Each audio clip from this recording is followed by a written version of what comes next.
Welcome, this is Luke Sjogren. I am giving a screencast with all the information from last night's parent meeting. This screencast is to help those that couldn't make the meeting to get all the information that they may have missed. So why are we having a parent meeting? Well, the reason is because at Mounds View, the schedule is kind of crazy. We have a lot of events and concerts, and there's just a lot going on in the year, and in particular combining that with all the students, different groups and sports and activities. I just want to make sure we start the year on the right foot. So as parents, this year you can expect just to have really good communication from both me and Mr. Sweeney, and ensure that you know everything that's going on. And what can the students expect? Again, we're going to try to communicate really clearly with the students and just make sure that everybody is prepared for all the things that we're going to do this year in orchestra. So, like I said, I'm Lucas Sjogren. I've been here for 5 years. It's been awesome. This is an amazing school district to work in. I teach the varsity orchestra, the concert orchestra, the symphony orchestra, the advanced wind ensemble, rock orchestra, and chamber orchestra. And then Stephen Sweeney comes and teaches Philharmonic Orchestra as well as 6th grade orchestra at Chippewa along with lessons at Chippewa. So I'm really excited that he is here. He's awesome, and it's a real great team to get to work with him. So a program overview, we have about 250 students with 5 orchestra meeting in the day. Again, we have Philharmonic meets first hour, concert orchestra meets, or symphony orchestra meets second hour, concert orchestra meets third hour, and then we have to split up the varsity into 2 ensembles that meet 5th and 6th hour. We also have 3 ensembles that meet before school, advanced wind ensemble, rock orchestra, and chamber orchestra. So again, we have daily class that where you can, the students we're rehearsing the music, and then outside of that, the students are expected to practice every day, and we'll talk more about that later. We have other opportunities, as I said, chamber orchestra, rock orchestra. There's also opportunities for some of the seniors in particular that have some leadership opportunities. And then there's also All-State, which I would encourage as many students to audition for in March. We have a lot of concerts and festivals. I believe I counted 30 concerts throughout the year. And so it's a busy schedule, but it's really helpful for the students to get all those performance activities. And there's also social opportunities that will occur throughout the year. The first one will be at Laurentian. We have an orchestra retreat in October 27th through the 29th. And we do a lot of playing there, but we also do a lot of social activities. We play a lot of games. There's a dance party. And it's a great blast, and I think that orchestra, part of being an orchestra, is you're a part of this community, and I want to ensure that we have a few opportunities where students can really connect socially as well as musically. We also have some trips. This year, we may or may not take a trip because we are planning for next year's international trip. So how to reach us is, there's my phone number, 651-621-7183. But the best way to reach me is at my email, lucas.sjogren@moundsviewschools.org. I misspelled schools, but you can add an O in the email. There's Stephen Sweeney's email. Also, there is a website. It's currently not up to date, but I will be working on that this week. Email is usually the best way. My phone is in my office, and I'm rarely in my office. So if you want to send me an email, that would be the best way to reach me. If I don't respond back in 24 hours, just send me an email reminder. I'm usually pretty on top of emails, but sometimes an email falls through the cracks. So if you just want to help me out, and just send me an email reminder, and I'll get right back to you. So let's talk about the concert dress. All members wear a uniform. It's very important that we look the part. Being an orchestra, there's a certain level of class that I expect, and there's a tradition that we have to instill in the students.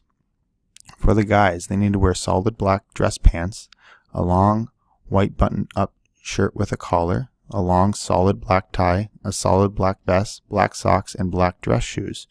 I would encourage you, please, if you don't have dress shoes, to purchase those. Also, if you're in symphony, instead of a black vest, we do require students to have a solid black coat. I would encourage you to make sure that it is solid black, not navy, no pinstripes, but solid black. For the ladies, they need to wear a long black dress, ankle length. It's very important that the length is to the ankles and not to the calf or knees or thigh.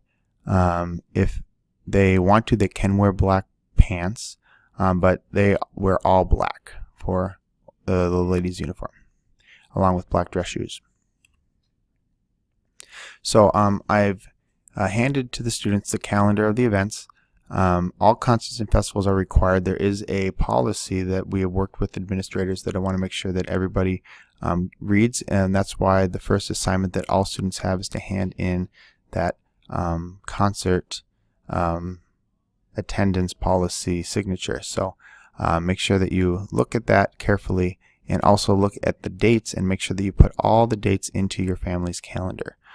Transportation problems, homework, work conflicts, those are not considered excused absences. Concerts are very, very important, and we need to make sure that we make every effort to be at those concerts. So here are the semester 1 events. We have our pajama concert on September 25th and 26th for symphony and concert. Symphony and concert have to be at both concerts. Our Laurentian retreat is October 27th to the 29th. And that is not required, but strongly encouraged and suggested. Barnes & Noble performance is on November 7th. Every group student will be placed into a small chamber group, and they will perform at Barnes & Noble. For symphony, they will perform their fall concert on November 9th. That'll be at Bethel. And then Concert Philharmonic and Varsity will perform their fall concert on November 13th at Mounds View High School. Our holiday concert is December 18th, and that will be for all students. And that concert's a little crazy, but we'll talk about that as we get closer to the date. So Laurentian, October 27th to 29th, it's an amazing weekend. Some students say it's the greatest weekend of the year. They'll miss one day of school. We'll leave early on Friday and come back around 4 or 5 p.m. on Sunday. We rehearse and prepare for our fall concerts. We rehearse and prepare for our Barnes & Noble concert. We have various performances at Laurentian, and it's a big community building opportunity. Before I can hand out all the important information to students, I need to require all my chaperones. So if you're interested in chaperoning, I would encourage you to send me an email. I still need a few more. I appreciate all those that are willing already. But if you could chaperone, that would be awesome. Thank you. So the Barnes & Noble is a fundraiser. It's important you understand that.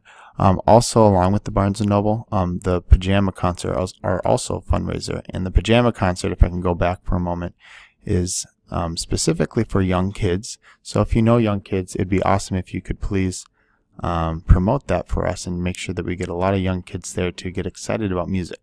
So back to Barnes & Noble. That's on November 7th. It's from 4 to 8. Now, each student only has to be there for their performance. So students don't have to be there from 4 to 8, but they will sign up for a time with their group in middle October. It's a fundraiser because anything you purchase at Barnes & Noble that day, some of the proceeds will go directly to our program. There's also an online order aspect of it, so I will let you know more about that as we get closer. I already talked about the concert attendance policy, but it's very important that you put those dates on the calendar and make sure that you are planning on coming to the concerts.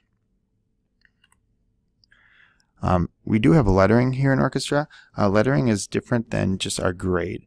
So lettering is just like you can letter in different athletics or different groups, you can also letter in orchestra. And I want to make sure that students know how to letter so that they can plan ahead if that's something that they're interested in.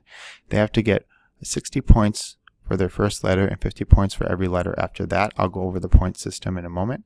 But the points are counted in spring. We'll do that in April. And the points accumulate over the 4 years. And students should keep track of the letter points. So here's a sample. This is what the points add up to. So if students are taking private lessons, they'll get 10 points. And again, they need 60 points to letter for the first year. As far as just being prepared for orchestra, there's a lot of daily supplies you need. You obviously need your instrument and bow and case with a name tag on it. Students should have rosin. They should have a shoulder rest. All students who play violin and viola need a shoulder rest. That shoulder rest needs to have their name on it. They should have a soft cloth so they can take care of their instrument and wipe off the dust. They should have a mute. They should have an extra set of strings. That's really important. In particular, I would encourage all violins to have an E and an A string since those break more often. But I would encourage you to have a full set of strings. One way you can do that that's cheap and might be a good idea is just get all new strings on an instrument, put those on, and then just keep the old strings as a spare, and that'll work. All students need to have a pencil, their music, and then we put our music in a 3-ring black binder. So if they don't have a binder, they should get one as soon as possible. And I prefer it to be black, but if it's not, it's okay. This is what a mute looks like. Depending on the instruments, there'll be different sizes. A bass one looks like a hockey puck sort of, and then the violin is very small for the violin. That's a shoulder rest. Again, this is very important. All students need to have a shoulder rest. They need to have their name on it, and I would encourage students to keep that in their backpack and not keep it in their case. Keep it in their backpack, and that is just, it's shoulder rests can easily get lost or misplaced, or unfortunately we've had a few moments where shoulder rest seems to have been taken. So I would encourage students to keep their shoulder rest in their backpack, but to bring it every day. Okay, I talked about practicing. Students need to practice every day. And it's also important that they have the right things to practice. One of those is a music stand. They should have at least a wire music stand. If they're practicing many hours, you might want to consider just getting a really sturdy music stand. Wire stands are kind of difficult to work with. A cellist needs to have a good chair to sit in. If you're a bass player, you could have a stool. You should have appropriate lighting.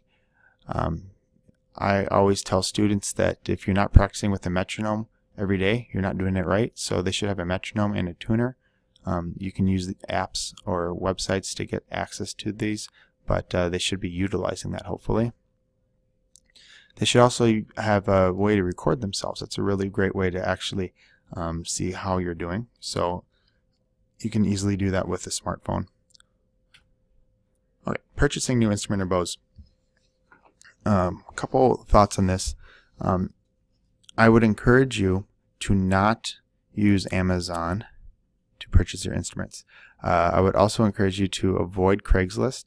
I think of instrument purchasing kind of like I think about a car. And in many ways, they're the same cost as a car. The difference is with instruments, most people don't know the brands. There are quote unquote brands of string instruments, but really there's so many different makers that it doesn't even work like that. You know, I know if I purchase a Toyota, I can somewhat know the reliability because of the brand. That doesn't really work with string instruments. So what I would suggest doing is go to a music store, a local music store, and purchase it from them. House of Note and All Strings Attached specialize in string instruments, and they specialize specifically in student instruments. I would encourage you to look at those two places, and if you purchase an instrument or want to purchase, I would encourage you to try it out, bring it into me, and I can give you my thoughts on the instrument. And it's just a big purchase, and I want to make sure that families are doing their due diligence to make sure that it's the right instrument for the student. Bows, those are really important to have a good quality bow. That's the part of the instrument that actually makes the sound. And so I would encourage you to have a high quality bow. Also, this is very important. You should rehair your bow at least once a year with real horsehair. You can get your bow rehaired at House of Note or All Strings Attached, and it's very important to be rehairing your bow because it impacts the sound a lot. So if you haven't rehaired your bow in a while, you should do it